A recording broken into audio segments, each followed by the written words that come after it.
मध्य प्रदेश के नीमच से मां की ममता और मानवता को शर्मसार कर देने वाला मामला सामने आया है। जिले के जीरन तहसील अंतर्गत आने वाले गांव सोनियाना में शुक्रवार को एक कलयुगी मां अपनी नवजात बच्ची को पैदा होने के चंद घंटों में ही झाड़ियों में फेंक कर चली गई।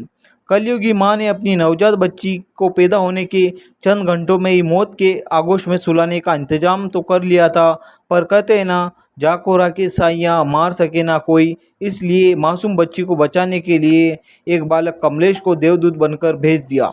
दरअसल मासूम बच्ची के झाड़ियों में पड़े होने की जानकारी तब मिली जब गांव का एक छोटा बालक कमलेश टॉयलेट करने के इस तरफ गया था। इस दौरान उसने मासूम बच्ची के रोने की आवाज़ सुनी। जब वह आवाज़ का पीछा करते हुए झाड़ियों तक पहुंचा तो वहां एक नवजात बच्ची को झाड़ियों के बीच रोता और तड़पता पाया।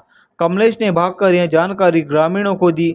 ग्रामीणों ने घटनास्थल पर जाकर वहां झाड़ियों में एक बच्ची पड़ी हुई थी, जिसे ग्रामीण अपने साथ लेकर गांव में आए। ग्रामीणों ने पहले तो मासूम बच्ची को कपड़े और कंबल से लपेटकर सुरक्षित किया। बाद में घटना की जानकारी बघाना थाने पुलिस को दी। इधर मौके पर पहुंची पुलिस ने पंचनामा बनाकर बच्ची को इलाज के लिए जिला अस्पताल भेजा।